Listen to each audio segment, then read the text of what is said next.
بسم اللہ الرحمن الرحیم۔ السلام علیکم۔ آپ Imran Haider T V YouTube channel دیکھ رہے ہیں اور میرا نام عمران حیدر ہے۔ دوستو، کیا ایسا ممکن ہے کہ وہ مقدس و محترم پتھر جس کے گرد ہر وقت لاکھوں مسلمان طواف کرتے ہوں اور اس مقدس پتھر کو بھی چوری کرنے کا اندیشہ ہو؟ جی ہاں، حجر اسود کو تاریخ کے مطابق 6 مرتبہ چوری کرنے یا نقصان پہنچانے کی کوشش کی گئی۔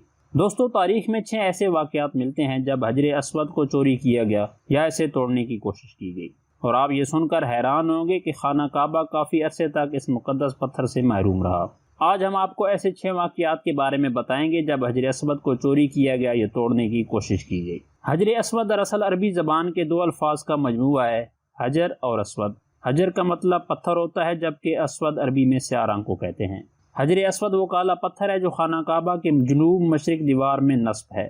اس وقت یہ 3 بڑے اور چھوٹے پتھروں کی شکلوں پر مشتمل ہے اور ان ٹکڑوں کے گرد چاندی کا گول چکر بنا ہوا ہے۔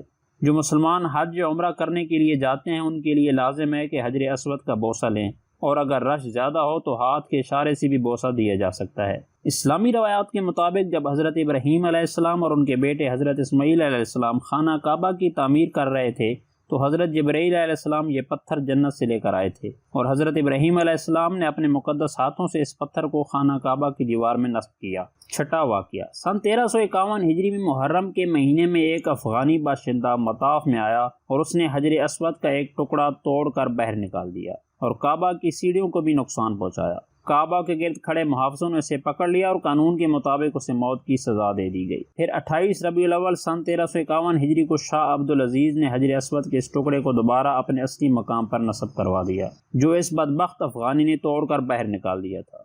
آپ کو یہ بھی بتاتے چلیں کہ حجر اسود اس وقت مکمل پتھر کی صورت میں نہیں ہے جیسا کہ یہ جنت سے اتارا گیا تھا، بلکہ حوادثات زمانہ نے اس مقدس پتھر کو 8 ٹکڑوں میں تقسیم کر دیا۔ 5واں واقعہ، سن 990 ہجری میں حجر اسود کو توڑنے کی کوشش کی گئی۔ ایک غیر عرب باشندہ ہتھیار اٹھائے مطاف میں آیا اور حجر اسود کو ایک ضرب لگائی۔ اس وقت ایک شہزادہ مطاف میں موجود تھا جس کا نام تاریخ میں شہزادہ نصیر بتایا گیا ہے۔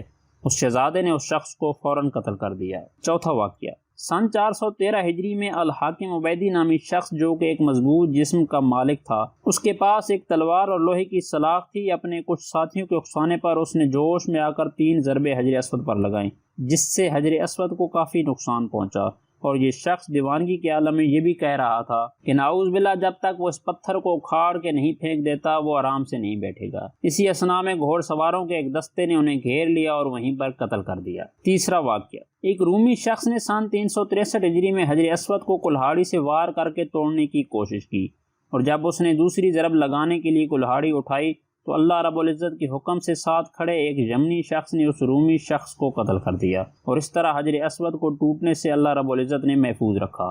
دوسرا واقعہ، ابو طاہر نامی شخص کی قیادت میں کرامین نے 317 ہجری میں مکہ کا محاصرہ کر لیا اور مسجد الحرام جیسے مقدس مقام میں 700 انسانوں کو قتل کر دیا۔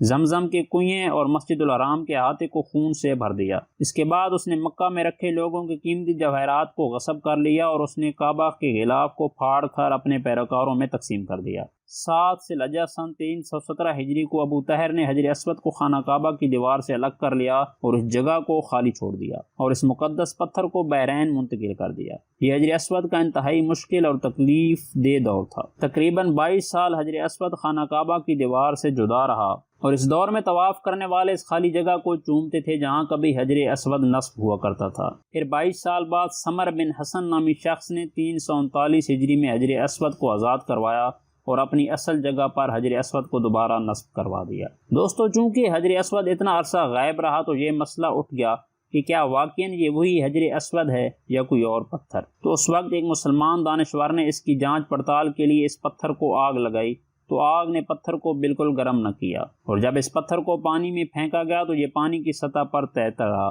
جس سے یہ ثابت ہو گیا کہ یہی اصل حجر اسود ہے، کیونکہ جنت سے آئی ہوئی چیز کو بلا آگ کیسے جلا سکتی تھی۔ پہلا واقعہ، حضرت ابراہیم علیہ السلام کے بعد قبیلہ بنی جہم کے بارے میں یہ ملتا ہے کہ انہوں نے حجر اسود کے ساتھ چھیڑ چھاڑ کرنے کی کوشش کی، روایات کے مطابق جب قبیلہ بنو بکر نے قبیلہ بنی جہم کو مکہ سے نکلنے پر مجبور کیا تو انہوں نے کعبہ کو چھوڑنے سے پہلے کعبہ میں موجود 2 سونے کی ہرنوں کے ساتھ ساتھ حجر اسود کو بھی کعبہ سے نکال لیا اور زمزم کے کنویں میں دفن کر دیا اور یمن کی جانب روانہ ہو گئے۔ اللہ تعالیٰ کی یہ خاص نشانی حجر اسود زیادہ عرصے زمزم کے کنویں میں نہ رہی۔ جس وقت بنی جہم کے لوگ حجر اسود کو زمزم کے کنویں میں دفن کر رہے تھے تو ایک عورت نے انہیں یہ کرتے ہوئے دیکھ لیا اور اس عورت کی نشاندہی پر حجر اسود کو کنویں سے نکال لیا گیا۔ دوستو، تاریخ میں ملتا ہے کہ 606 ہجری میں سیلاب نے کعبہ کو سخت نقصان پہنچایا اور قریش نے کعبہ کی دوبارہ تعمیر کی، لیکن جب حجر اسود کو نصب کرنے کا موقع آیا تو قبائل میں جھگڑا ہو گیا، کیونکہ ہر قبیلے کی یہ خواہش تھی کہ یہ سعادت اسے ہی نصیب ہو۔